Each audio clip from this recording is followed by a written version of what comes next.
Hello my beautiful crafty friends, I am Katia with Lunar Sun Creations and welcome to my channel. Today is going to be a Q&A. I recently did my Canada Day giveaway and asked you to ask me all of your burning questions. And so today I'm going to answer them. There were some really good ones. There were some good questions that I really had to think about, actually. So thank you for everyone who entered and asked questions. I appreciate them, and I'm glad that some of them made me think. I've written some notes down in an attempt to try to not go off on too many tangents and make this video really, really long. So hopefully I will keep myself in check with these notes. To anyone who does not want to listen to me answer all of these questions, then I'll put a timestamp below and you can just skip to the announcement of the winners of the Canada Day giveaway. Although I hope that you would want to listen to me talk about all the things that people asked about, because I feel I'm a very interesting person. I'm super cool and I think that you want to know about me. Okay, so I'm not going to say who asked the questions just because I feel like I'd butcher most of the names, so I don't want to embarrass myself by doing that. So I'm just going to answer the questions. Okay, so first question. Have you always lived in Canada? I have, yes. I grew up in Thunder Bay, Ontario, and then I moved to just outside Winnipeg, Manitoba for a few years, and then in '97 I moved to BC, Canada, where I am now. How old are your beautiful kitties? Oh, my little angels are 13 and 8. So Tundra is 13. He's the one you don't see very often. And Zuri is 8. And you probably see him a little bit more, although he's been a little bit shy around the camera lately. I tried to get them to come into the video today, but neither one of them were too interested in it. For anyone who doesn't know, just a little side note, they are bottle babies, especially Zuri. I've had Zuri since he was 2 days old. His ears were still folded over and his eyes were still closed, and he was about the size of a mouse, so it was a lot of bottle feeding like every 2 hours, and there's a lot of things that a mama cat does that I did not know that a mama cat does. I didn't know that baby kittens can't regulate their own body temperature. So I had to keep giving him a thermometer, which he didn't like, and keep him against my skin. And so I'm definitely mama to him, which is probably why you see him a bit more in the videos, because he's always around me. Okay, question 3. Already tangented. I've already gone on a tangent. We're only a minute in. Do you make your own jewelry? I do. Yes, I do. I started years and years ago and got really into wire wrapping. And then when I found the mini albums, I kind of stopped doing the jewelry for quite a long time. And now I'm just starting to get back into it, actually. Both the wire wrapping, I've started doing some polymer clay jewelry, some resin jewelry. So I'm actually pretty excited to get back into making jewelry. So you're gonna see quite a bit of that because I've rediscovered my love for it. Next question. How long have you been creating albums? I believe I started puttering with it in 2012, 2013. My first big album that I made was probably my guest book for my own wedding in 2014. Since divorced, another story for another day. But that album was quite cool. I didn't start making tutorials, however, until 2016, I'd say, because I wanted to practice and really start to know what I was doing before I'd actually put out a tutorial. So 2016 was when I started doing the tutorials for them. How do you find new ideas?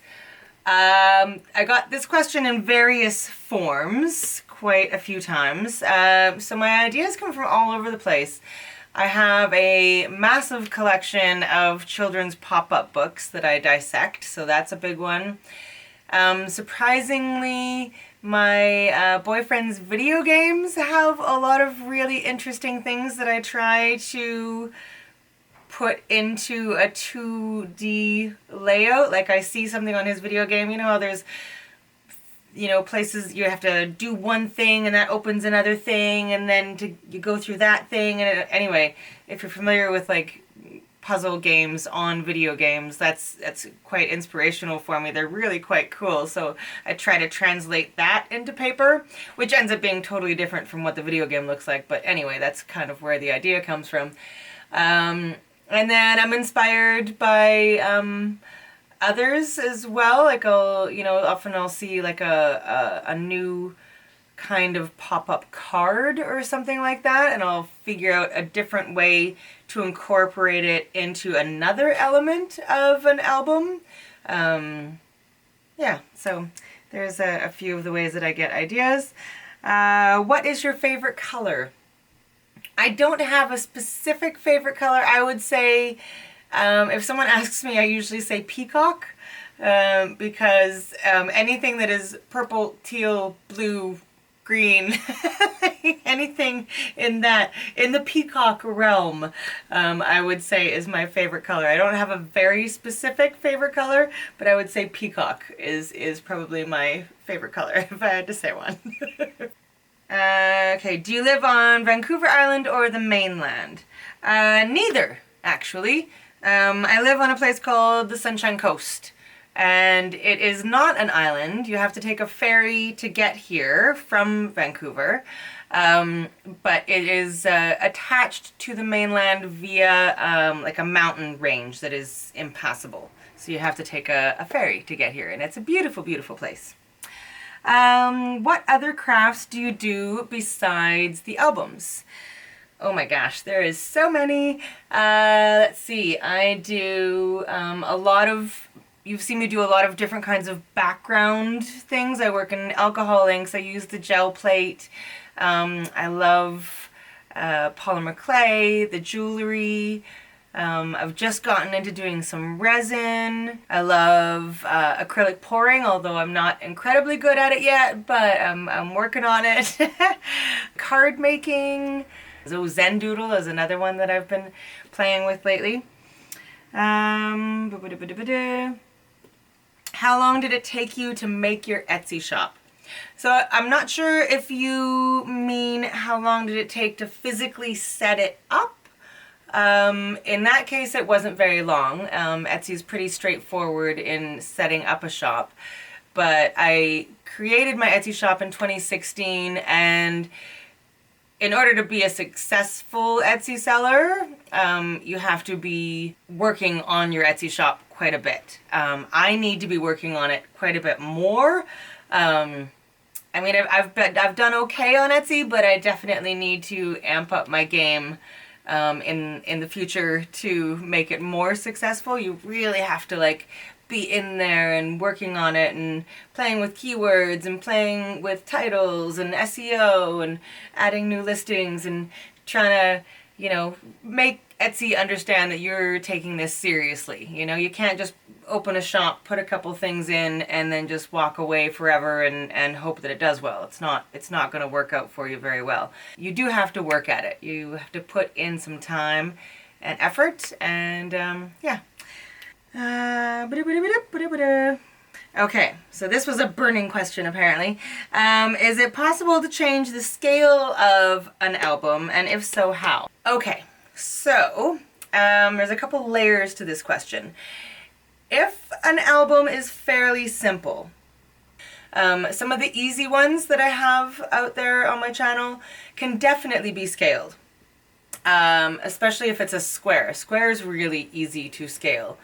So in that case, you would take each piece, so say it's a 6x6 album and you want to make an 8x8 album or a 12x12 album, then you would just add, you know, if it was a 6 to an 8, you would just add 2 inches lengthwise, 2 inches widthwise to each piece and follow the same instructions. So scaling an album like that would be quite easy if it has minimal pieces. You know, if it just has a pocket and one flap or something like that, then it's easy to do. Scaling an album, like one of my album tutorials that I sell that has layer upon layer upon layer upon layer for each page, and a lot of them are pop-ups. Those are much more difficult to scale. I mean, it is possible, but it is going to take a lot of math, unfortunately. Especially if you're trying to going from, you know, if it's an 8 by 10 and you want to make it a 12 by 12, that's going to be a lot of work to try and scale that. It's basically having to redesign each page. You can use kind of the same element ideas, but when it comes to pop-ups, they have to be so precise in order to open properly that scaling them is going to be, unfortunately, quite difficult. To the person who asked that question, I'm sorry, I forget your name, but if you wanted to message me and request a specific size of album tutorial, let me know, and I can work on getting some cool page designs for that specific size that you are looking for. Okay, next. What other Canadian YouTube channels do you follow? And what do you watch that isn't art related? Canadian artists, let's see. The three that came to mind right away were Olga Sobey and Lisa Marvin. They are both fluid acrylic pour artists, and they're both incredible. And then Joni Young. She is a painter. She makes everything look so very easy, and she paints these like incredible like fantasy and landscapes, and they're just gorgeous. And painting isn't something that I am at all adept at, like actual painting a picture, you know, but I would love to learn. So she is someone that I'd like to kind of try to follow along with a couple of her videos just to see if I can do it and see what happens. All three of those women are absolutely fantastic. What else do I watch besides art videos? I mean, I do watch a lot of art videos, but I also love dance videos. I love singing. So I love watching other people sing online. Travel videos, animal videos, so all of those things are things that interest me outside of the craft realm. Have you ever been to Newfoundland to see the Atlantic Ocean? I have not. No, I have been to 26 other countries, but I have not seen nearly enough of my own country. I've been from Ontario, every province west, but I haven't seen any of the east yet, and definitely aim to do that. It is high on my bucket list, so I will definitely be checking out all of the east coast of Canada at some point in my life. Okay, next. Where did I leave off? How do you protect your mini albums? They always looked beautiful and shiny in your videos. That is actually the paper that I print my digital downloads on. So I don't varnish, I don't use anything like that to protect my albums. The paper that I print on has it's called a silk finish, which gives it that little bit of sheen. You can buy it online. I get all of my digital downloads printed at my local copy shop, and that's one of their paper options, so I always use that one, and I love the way that it looks. What inspired you to start making albums? Well, when I got married in 2014, I became a little bit obsessive about wanting to craft everything for the wedding. So I made, it's kind of like a steampunk theme, so I made like a steampunk kind of inspired guest book, and that's what got me onto the albums. Couldn't afford a photo booth, so I made centerpieces that were tiny little mini top hats. I made like monocles and mustaches and all these things on little sticks so people could take pictures with all of these different props. And then I also made all of my own flowers. All of my flowers, like all the bouquets, everything like that, were made out of paper. That was time consuming. I don't regret it though, because they looked very, very cool. What inspired you to start your channel? well, once I made my first album, I was kind of hooked, and then I started making them, and every time I showed people, they were like, you need to show this to the world. And so I started putting them on Facebook, and then it just kind of naturally went into YouTube. I decided to start sharing them with the world, and the rest is history. What is your favorite project that you have shared on your channel? This was a tough one. It was also a really good question in the sense that it made me realize how many things I've created on my channel that I really love. I couldn't come up with one. Oh my gosh, I have a list of, I don't know, 7 or 8 things. I'll list all of these videos down below if you want to go check them out. The first one that I thought of is actually not even craft related at all, but every time I watch them, I get the warm fuzzies and they make me very, very happy. And that is my Dreams of Africa video series. I went to Africa for a few months back in 2018 and did 3 different volunteer projects, and it was one of the most incredible times of my life. And I made a few different videos about my time there, and yeah, so there's a playlist on those that I absolutely love and highly recommend that you watch. I'll link it down below. As for artistic things that I've put on my channel that I'm really happy about and love, the Flower Mandela Zen Doodle. It was my first time Zen doodling, and I was really happy. I was like, wow, it's the first time, and I think it turned out pretty darn cool. For albums, my Paradise Folio, I absolutely love. It's a little big. I wish I'd made it a little bit on the smaller scale. However, I love all of the photos. Like almost all of the folio is made with my own photography as the background paper, and I just think it's quite gorgeous. So I love that one. I also love my Ocean Blue album is another one of my favorites. I love, it was one of my first times trying to sculpt with clay. And so I did like a coral reef for the front. I was really quite pleased with myself on how it turned out. So that one's another one. Abstract Forest clay book cover. I really, really love that one. I have that one on display in my room. And then my alcohol ink candle holders were another one of my favorites.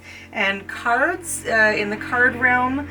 Both my dragon scale cards and my Rainbow Pride Mosaic cards. I love those as well. They turned out pretty darn cool. So there's a whole list for you that you can go check out later. What is your favorite type of craft to work on? That changes daily. I have a fairly short attention span, so I will see something and I'll be like, oh, I want to try that. And then for a week or two, I'll just be all about that thing. And I will just go, you know, gung-ho into it. And then I will see another random video that comes up on my YouTube feed. I'm like, ooh, that's cool. And then I'll start doing that. And I bounce around a lot in my artistic endeavors. I mean, there's things that I keep doing throughout the years.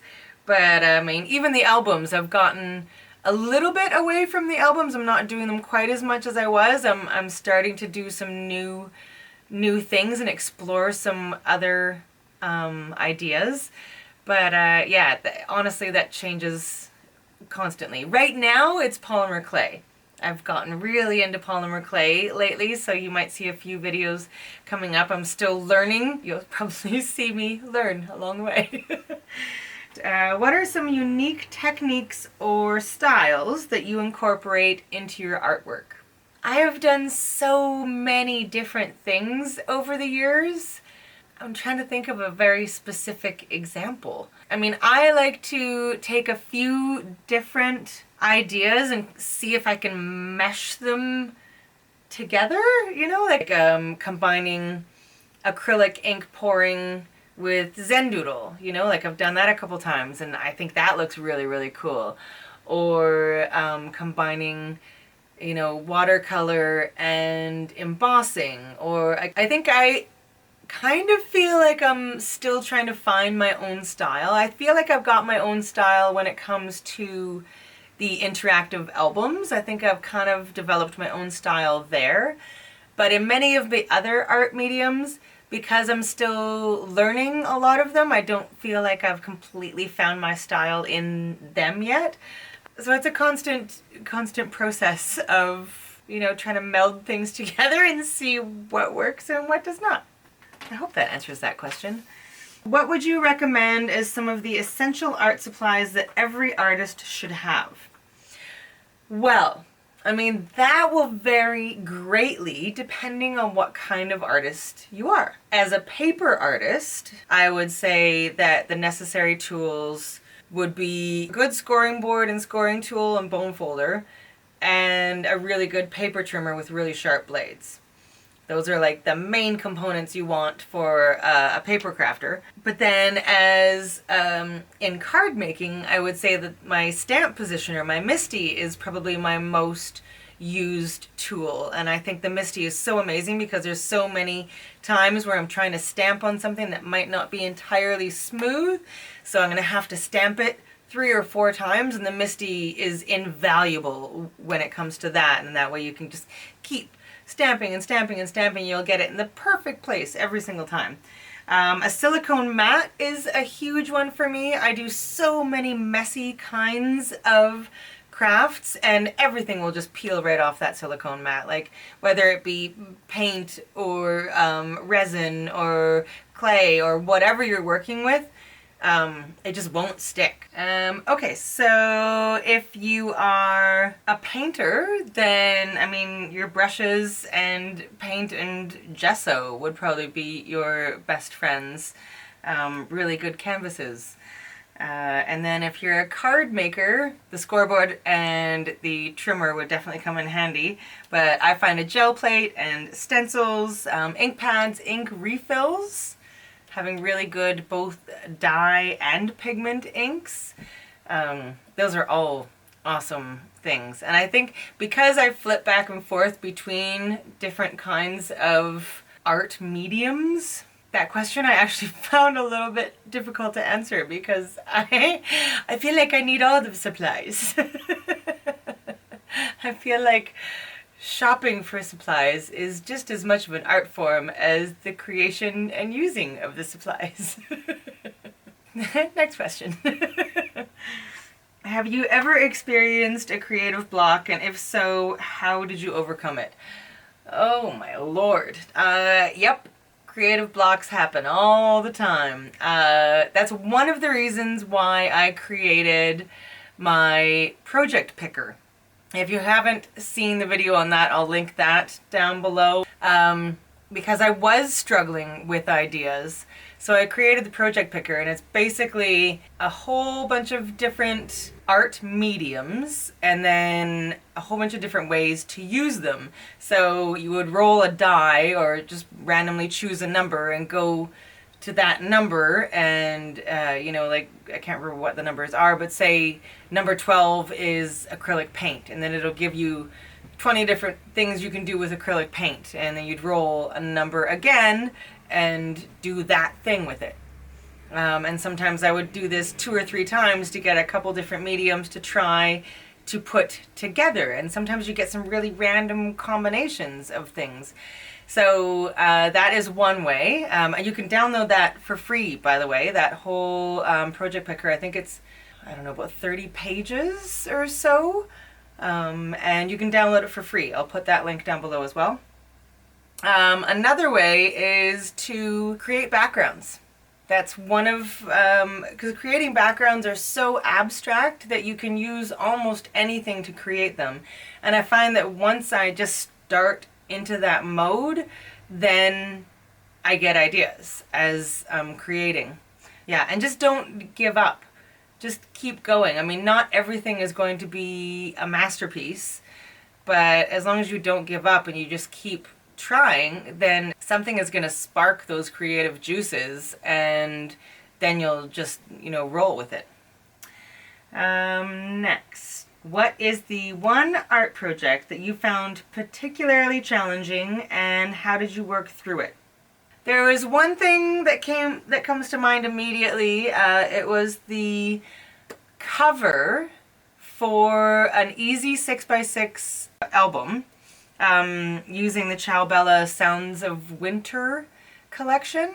And I loved the actual album, and I started doing like kind of a mixed media cover, and it was going really, really well until it wasn't going well, and I spilt a bunch of paint on it, and then this happened and the other thing happened, and it just kind of got to a point where I actually had a little bit of a hissy fit and had to walk away from it for a few minutes because I was actually getting mad. I tend to be a fairly positive person and I don't get mad very often, but this particular cover just like, wow, it was beating me. It was beating me. And so I walked away for a little while, got some wine, wine helps, and came back to it, and I'm like, okay, just don't give up, just take it in a different direction.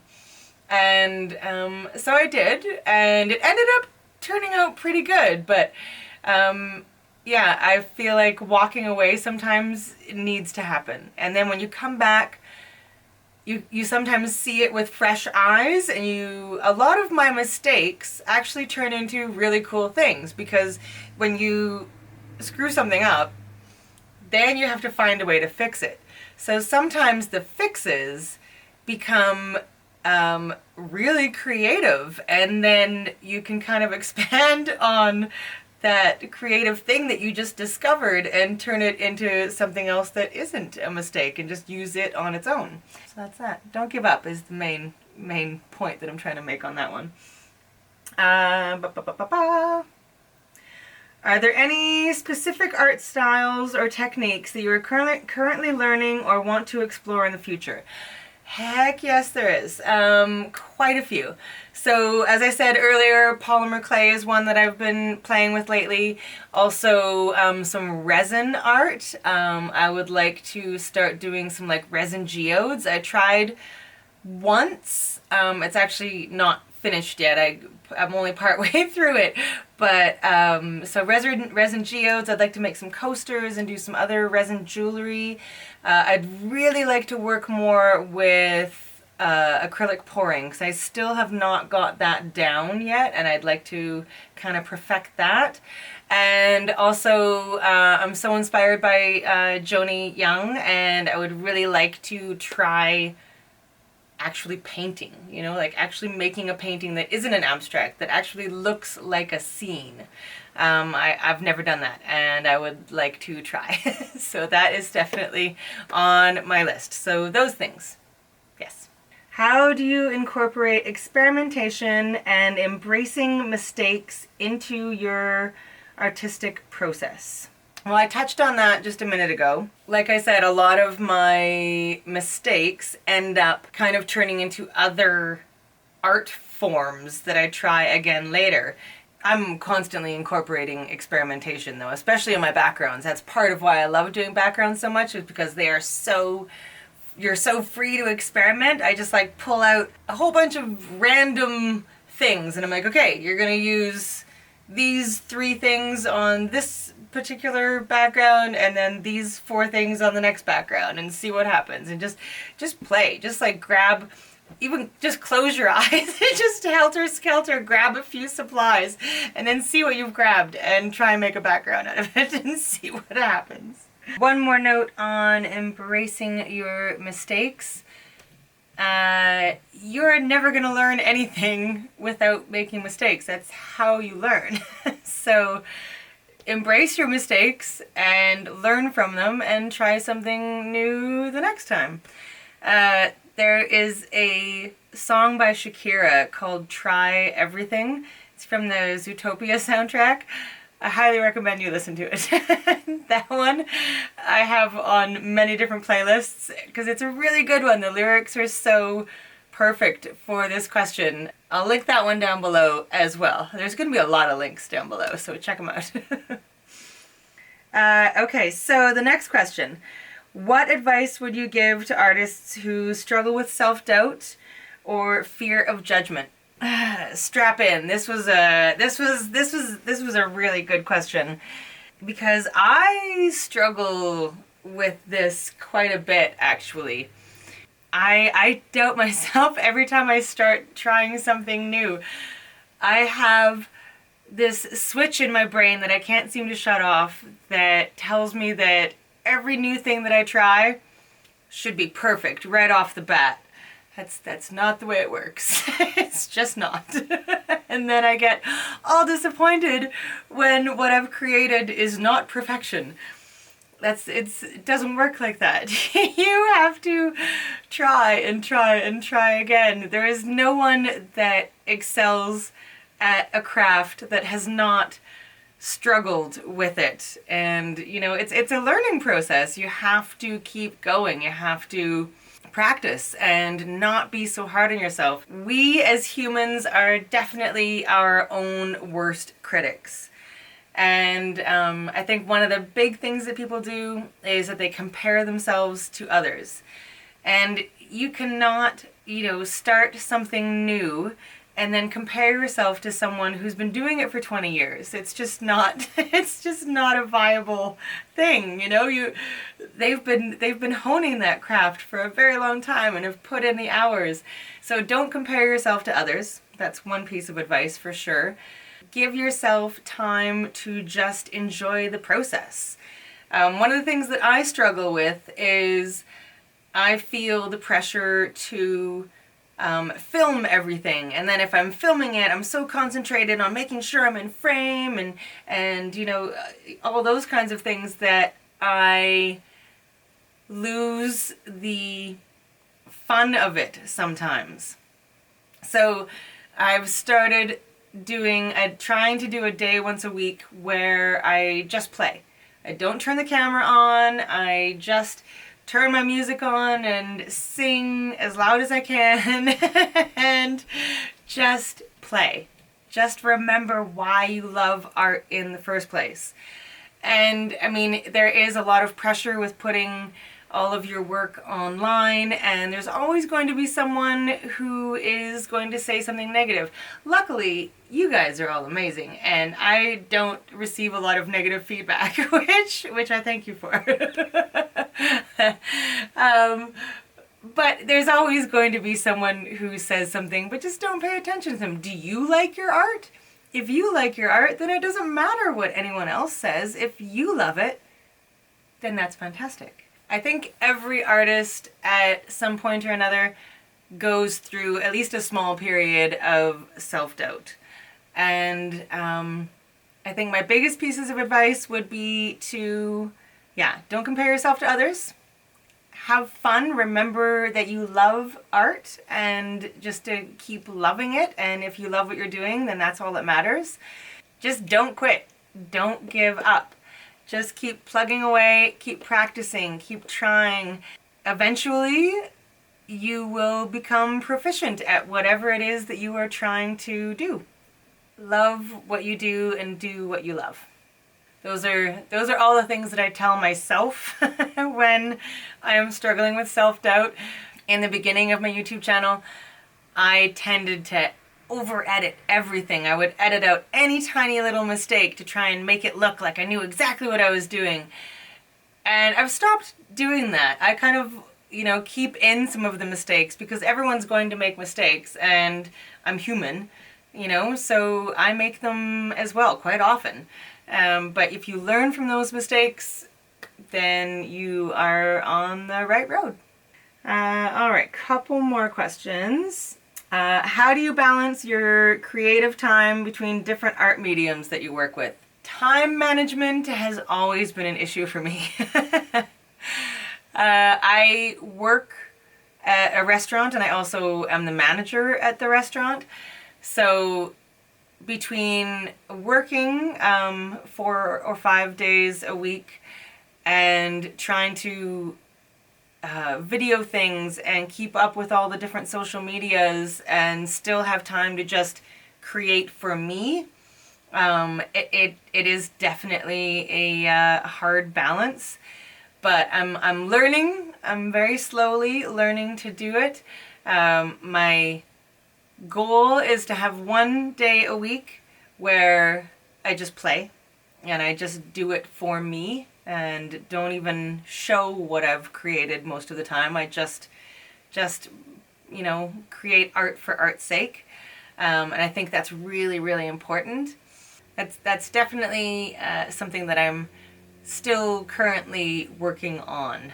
The balance between work and art, and the balance between all the different things that I would like to do, and then still trying to just live and do all the normal chores and grocery shopping and cleaning the house and things that need to get done. So I'm still working on that balance, but I'm slowly getting there. All right, and then the last question: who inspired you to begin crafting? I'd have to attribute that one, I think, to my mom. We used to make Christmas decorations together, and we would do a lot of crafty kinds of things when I was younger. I've always been quite artistic, and I've always loved working with my hands and creating things, so I've done it since I was a kid. And yeah, so I guess I'm going to attribute that one to my mama. I think that's all the questions. I hope maybe got some helpful advice on something. I don't know.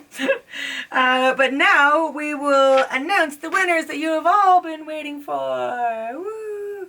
So the 2 winners chosen at random for my Canada Day giveaway, who will each receive 1 item from my Etsy shop, whatever it is that you would like, are...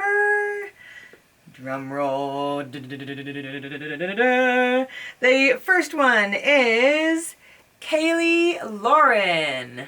And the second winner is Amanda Richards. I can barely read my own writing, but I'm pretty sure that's what it says. So, congratulations to you both. If you can please message me and let me know which item you would like, whether it be a tutorial or a digital paper pack or whatever, and I will send that to you. In that case, I will need your email address. All right, so that is all from my Q&A for the day. And again, I thank you for watching this video and taking some time out of your day to chat with me. And a big thank you and shout out to Georgina McDowell and Cheryl Hagen, who both bought me a coffee. I very much appreciate that. Thank you so much. And if you would like to support this channel, you can click the link down below to buy me a coffee. It's basically like a little virtual tip jar if you're getting something out of my channel. I would really appreciate it, and it helps this channel to keep going. I'll be posting every single Saturday, so stay tuned for that. Give that subscribe button a little boop, and the notification bell as well, and then you'll be notified whenever I upload a video. Alright, I love you all, and I hope you're having a beautiful day, and I will see you again soon. I'm out of here.